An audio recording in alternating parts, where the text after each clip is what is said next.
You're locked in to the hottest station on the planet. Resistance is futile. The revolution has begun.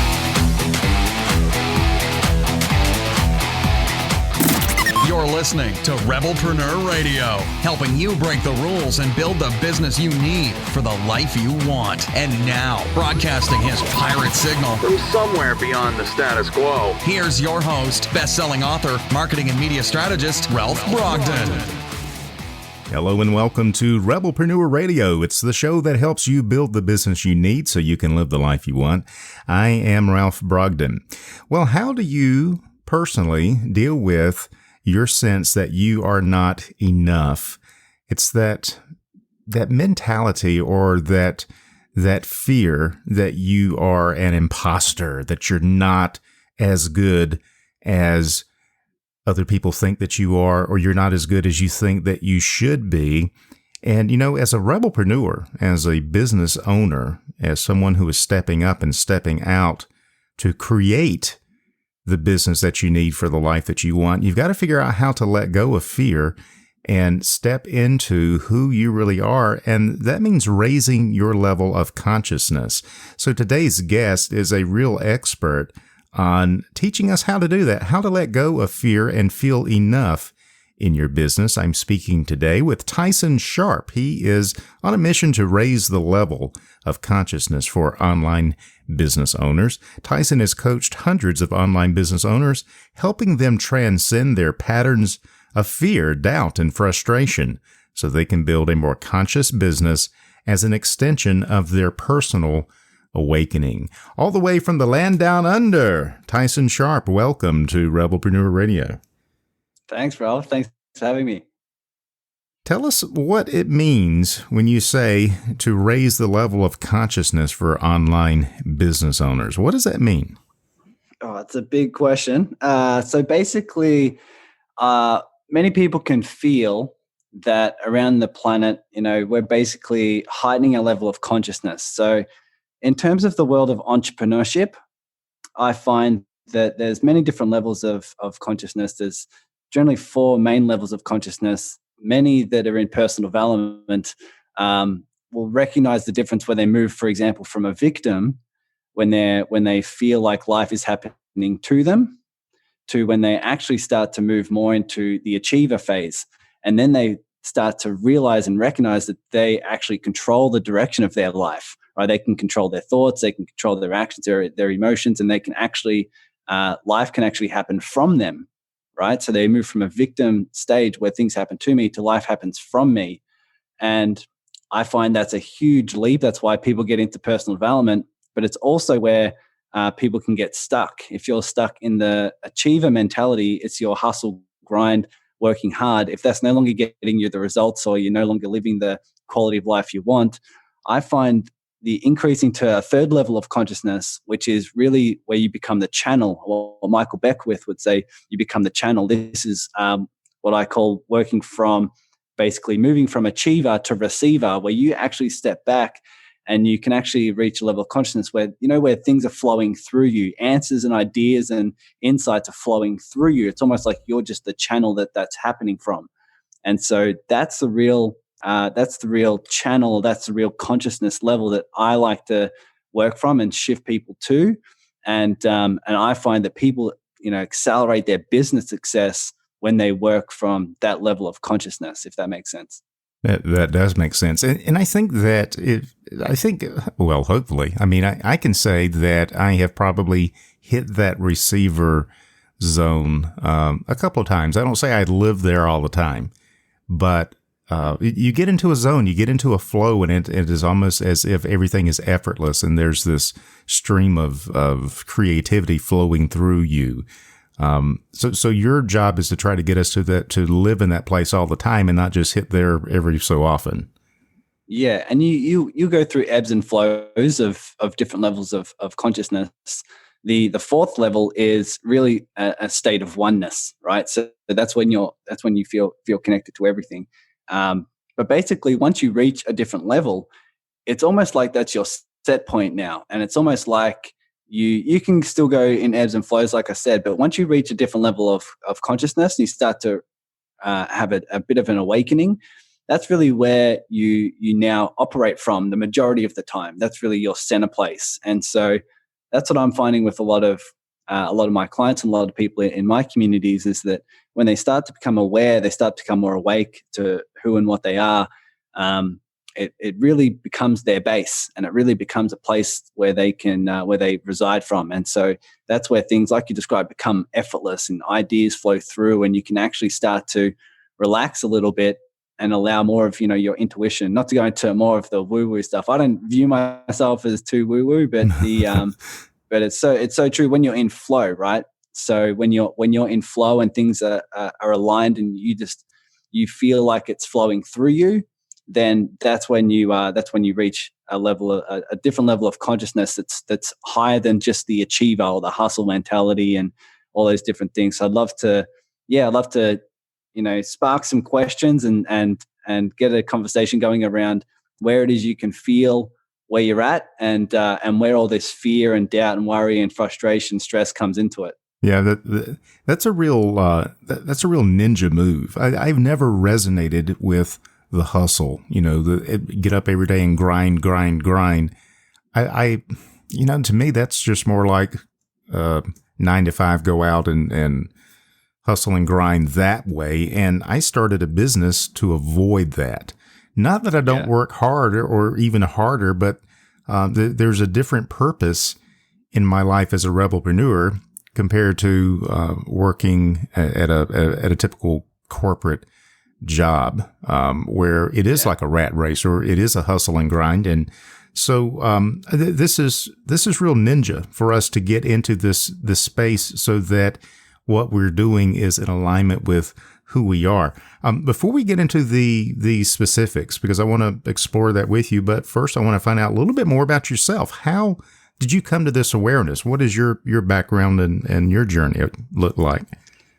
Yeah, I basically, growing up, my only real interest in school was the brain, and was human behavior and psychology. And so when I left high school, I got into university. I did 6 years of studying psychology and organizational psychology, all those different things. And when I graduated, I was like most people graduating, had no clue what I wanted to do. And I described myself as a lost little puppy. And instead of jumping into a career, instead of jumping into something that society told me I should, I went over to Canada and lived in Canada for 2 years.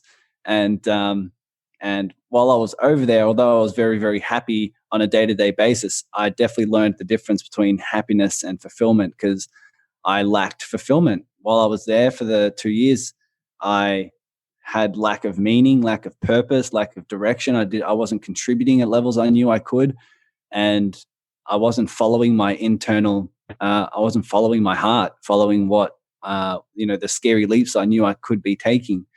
And so that's when I got into a lot of personal development. And a real turning point for me was when I invested half of everything I had in the bank while I was over there, a poor traveling Australian, and invested in a coaching course, a Tony Robbins coaching course, learning all the tools, tactics, strategies, how to create huge shifts in people, and also recognizing and learning where it is that most people get held back and the unconscious patterns that stop us living the quality life we want. And I just fell in love with it so much. I was watching the Tony Robbins intervention videos and I was just bawling my eyes out, just getting so, it just hit me at my core how quickly people can shift and how unconscious these patterns can be. And so that's when I moved back to my hometown of Melbourne and started my own online coaching business about four and a half years ago. Super. So tell us, who do you work with? Who was an ideal client for you? Yes, I work with online business owners. A lot of them are B2B consultants, things of that nature.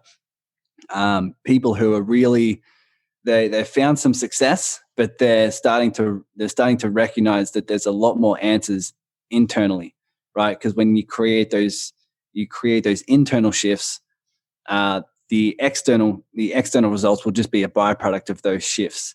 And so a lot of my clients are finding that they're actually starting to build businesses from fear and from scarcity and from lack, and they can start to feel that. It was previously unconscious to them, but a lot of people start coming to me in my work and in my groups and things like that when they start to realize, oh my God, I'm actually building a business because I don't want to feel the opposite. I want more success because at some level, I think that's going to fill this void that's within me that wants to feel enough, that wants to feel worthy, that wants to feel safe. And so they're trying to get that external success and build that business because they think it's going to fill that void that's within them. And that's probably the case with a lot of self-employed people, not just online business owners, but probably that motivates a lot of people. And I think also the fear of not making money or not making my quota or not making the sale. If we aren't careful, we can really find ourselves in this place of negative energy where it is operating from a place of lack, and then that just kind of accelerates our poverty, doesn't it? Yes, correct. And that's the world, that's the Western world we live in. A lot of people have been trained, consciously or unconsciously, that in order to receive love when we're a child, that often meant success. It meant I need to succeed or achieve or, do something externally in order to feel enough so that I'm worthy of the love that matters most to me, right? Unconsciously, when we're children, the love of our parents means our very survival. So that's why when we learn to achieve as a child and we got that love, it's actually linked to survival, right? And that's why when we run into an obstacle in business, it often triggers that fight flight response because it's actually unconsciously linked to death.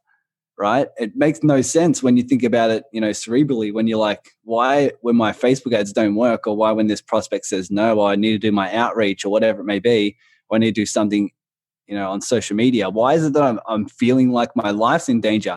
And that's why, right? It's the link. And so that's what I'm finding. The more people I coach, the more people who come into my work, you can very quickly see the pattern, right? And the question I ask, basically everyone is, what would happen what would you feel if your biggest goals didn't come true? If you have this goal for the next year, the next 3 years, 5 years, 10 years, 20 years, what if that actually never happened? What if you actually never achieved it? And if that brings up some fear, some worry, some doubt, some frustration, some guilt, some disappointment, whatever it may be, there's actually some unconscious patterns or sometimes conscious, but there are some emotional patterns within you that's holding back your success and holding back your level of resourcefulness that you could be bringing into your business, if that makes sense. That's a very interesting question to ask yourself. And that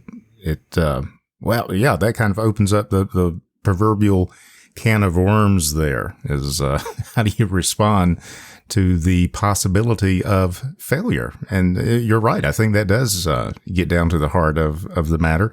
What's the biggest challenge with getting past that? What is holding us back, and what causes us to stay in that place of fear and not move forward? Is there a common problem or obstacle that you see over and over again with the people you work with? Yeah, totally. So everyone who's listening right now, and probably you as well, Ralph, including myself, we can do this all the time. I do this all day, every day. I've been on the challenge of meditating and doing extended meditations in silence. So I've been meditating in silence for about 2 hours a day for the last 6 months or so. And so this is particularly this is my main focus.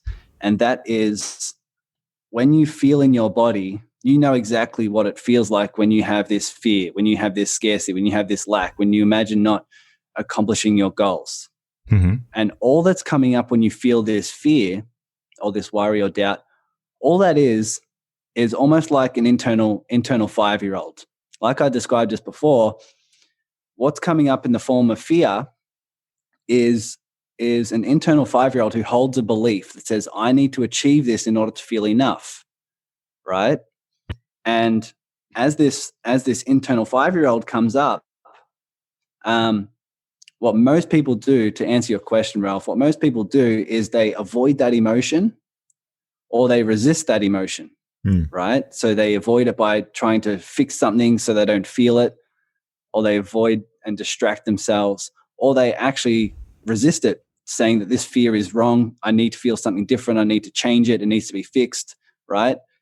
And that's like if there was a 5-year-old, another person's 5-year-old in the park, and this other person's 5-year-old comes up to you in the park, and let's say they've lost their parents. So you can see there's love in their eyes, but they're very scared. And that's almost like going up to this 5-year-old and saying, go away, little kid, until you feel better. Or it's wrong you're feeling this way. Or you should be feeling something different. You need to be fixed. Right? How loved would that child feel? Right? Right. And obviously we would never do that. If we were in that park, we would just be that loving, safe space for the child to feel however they want to feel, right? Mm-hmm. And we would never tell them to go away until they feel better, or they need to be fixed or something wrong with them. But that's exactly what we do to our internal 5-year-olds when these patterns come up. What most people don't recognize is these patterns are coming up because they're ready to transcend. They're coming up so they can come out. But when we avoid or resist these emotions and these patterns, we actually push them down for them to grow unconsciously.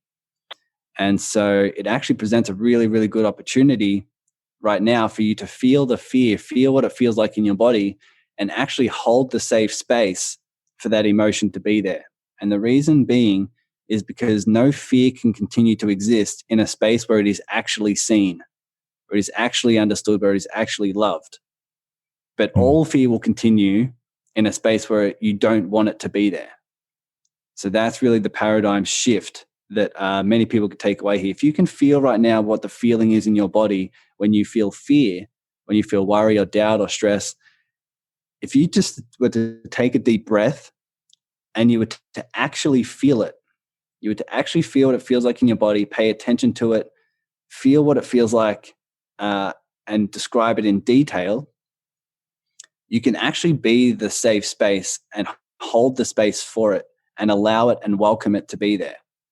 And the more you welcome it, the more you hold the safe space for this pattern, for this internal 5-year-old, the more that pattern will start to fade away and start to transcend. Interesting. Start to leave. Very interesting. Are there any things that our listeners could do, or that I could do, or that you do, that could get us on the road towards embracing this instead of resisting it, so that we can transcend it? Yeah, totally. So it's just really an awareness, because if these patterns are coming up anyway, right? And if you feel it, it's in you, right? Regardless of if you distract yourself or if you resist it, it's still in you. So that's why I find a lot of people in the achiever phase, what helps many people in personal development depends on which level of consciousness they're at. So if you're at the victim stage, even at the achiever stage, what's basically going to work for you is reframing this. And it might help to distract yourself. It might help to resist it and show that you're not this emotion. What I find is many people in the personal development field and who are running online businesses are at the point now where this is coming up so much, or it's existing unconsciously, where now it's in their benefit to actually feel it. So it really comes with some awareness to say that this is already in you, but what allows it to come up, and what allows you to hold the space to feel it fully without resistance and without judgment, is to remind yourself that you're not this emotion, right? You're not this pattern. You're not the emotion. That's why you're able to describe it to me. But in fact, you're the observer of it. You're the consciousness that's observing all of this. You're the observer that's observing this emotion coming up, the observer of your body, right? You're not this emotion. And so this really starts to break away the story that feeling uncomfortable is bad, right? Feeling uncomfortable is bad. I actually, when I did this for the first day, about 6 months ago, I meditated for 6 hours in one day. And I just allowed all of the emotions to come up. I allowed all of the patterns and thoughts and doubts and worries to come up. You know, if you're a business owner and you sit in a chair for 6 hours, you're going to have some stuff come up saying you should be doing this, you should be doing that, you should be doing more income generating activities. You know, you should be nurturing your audience, whatever it may be. Well, see, that's my problem, Tyson. Every time I'm working on one thing, my mind is saying I should be over here working on this thing. And then I go to that thing and start working on that. And it says, well, you should be over here working on this thing. And there's always another thing out there that needs working on. Yeah, I would be there. I would hold the safe space for the side of you that thinks you should be doing something else. Mm-hmm. And so a lot of people, this is just opening a huge level of awareness, because what most people are acting from, and I don't think you should go out and meditate for 6 hours or 2 hours or whatever, but you can, to increase your level of consciousness and to increase your level of awareness and to transcend these patterns. It's all about dropping your resistance and dropping your judgment to it. Because the more you feel it, the more you hold space for that emotion to be there, the more it'll transcend. I think I'm grasping. I think I'm grasping what you're saying. It's in the vision that came to my mind as you're talking is it's like first of all, if you're doing something scary, you should feel afraid, right? So if you're because that's natural, that's part of who you are. So if I'm going to climb Mount Everest, I could take one of two approaches. I could say, well, I shouldn't be afraid of this and try to deny it and suppress it and hold it back. And I'm constantly using energy fighting against this feeling. Or I could be a professional and say, you know what? Fear comes with what I'm doing because what I'm doing is scary. Yeah. But instead of trying to deny that and say, well, I'm not scared when you really are, just as you're saying, give that feeling a safe place. Acknowledge that. Stop fighting it. Stop resisting it. And just realize this is part of the process, part of the journey. It's to deal with it and to manage it, not to eliminate it altogether. Is that the gist of what we're trying to do? Yeah. So fear will come up, but it's recognizing also what fear is. Fear is like because it's one thing when you're climbing Mount Everest to be actually in a physical dangerous situation, right? And you can be responsible about it, because you can feel the fear and you can transcend it, but you can also operate from a place of safety and a place of resourcefulness. In the world of business, you can notice that there's patterns coming up that hold particular stories. Right? Because you have a story, you have a belief. This inner child that's coming up has a belief that says, if I fail, I'm going to feel like I'm not enough. If I fail in front of people, I'm not going to feel worthy, right? If I do this Facebook Live and no one watches, I'm going to feel embarrassed. I'm going to feel unloved. I'm not going to feel seen. And so a lot of people operating in business, they operate in business day in, day out, doing the tasks they think they should be doing, but it's actually the tasks that their 5-year-old thinks they need to do in order to feel enough, right? So going from task to task, or doing a particular campaign to get a particular result, or doing something in order to feel better, right? So they're doing things and tasks and being and almost unconsciously doing things in business so they can avoid feeling fear, and so that 5-year-old within them can feel like they're enough. What I'm encouraging people to do, instead of taking action from that place, is actually start to look at the 5-year-old and actually start to hold space for the 5-year-old that is driving these behaviors. So I had a client the other day who basically when he was operating in his business, he would start to feel the lack of money or the lack of sales. And so he would go out and try and make more sales. What I was saying was, and what I helped him understand, is that when you have that 5-year-old freak out because you feel like you need money to be safe, the worst thing you can do is go out and make more money, and go and hustle to get more money, because you've just avoided a side of you, right? By you're going and trying to find more money rather than looking at the side of you that feels like you need money in order to be safe or enough, right? And so when you hold the space for that 5-year-old and you allow that pattern to transcend, you can actually go and make more money, but you're not doing it from a place of fear and lack and scarcity. You're doing it from a place of flow, a place of alignment, a place of creativity, right? A place of resourcefulness. And therefore money and success and your business growth will just be a byproduct of the shifts you're making internally. Does that make sense? Yes, it does. Well, that sounds really fascinating. I think that just about every business owner would benefit from checking this out more closely, their mindset, level of consciousness. And I really love these 4 layers, 4 levels of consciousness that you're talking about. Would love to get up to that place of oneness. What is the best way for our listeners to reach out to you, Tyson? Yeah, sure. So I have a Facebook group that's full of online entrepreneurs who are doing this sort of thing. It's quickly grown over to 1,000 members, and that's where I do a lot of live coaching on Zoom, and I do a lot of I do some cool content where people can dive in deep and actually do this stuff. And they can do it as a collaborative group. So the name is called Connect, Contribute, Collaborate. I'm sure you'll put a link, because it's not the most effective name in shouting it out on a radio show, but it's called Connect, Contribute, Collaborate. It's hearts and the business owners who are connecting and collaborating with each other, and who are also who love doing this sort of work. But also on the podcast, I launched a podcast about 3 weeks ago. So it's going in deep and doing these exercises and doing these, and diving in deep and more awareness around this. And that's called Awaken Your Business, the Awaken Your Business podcast. Excellent. Okay. Well, we'll put at least one of those links on the Rebelpreneur website, your website, as well as TysonCoaching.com. And so I encourage our listeners to go check that out. These are some resources and some tools that are available to you.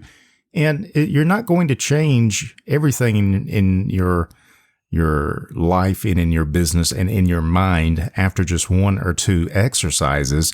But like Tyson is saying, you can make rapid shifts a lot faster than you thought if you go to work on that mindset, raising the level of your consciousness. This has really been, I feel like you've raised the level of our conversation here, Tyson, as we are trying to be, more conscious business owners and serving the world, serving our clients at a higher level. So I really appreciate your wisdom. Any final thoughts that you'd like to leave us with?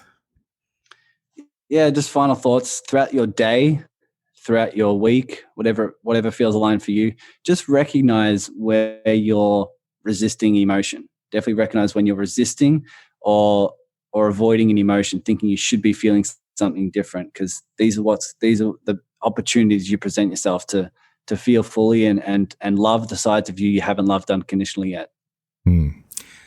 Excellent. I've been speaking with Tyson Sharpe. He is on a mission to raise the level of consciousness for online business owners. He has coached hundreds of online business owners and has helped them to transcend their patterns of fear, doubt, and frustration so they can build a more conscious business as an extension of their personal awakening.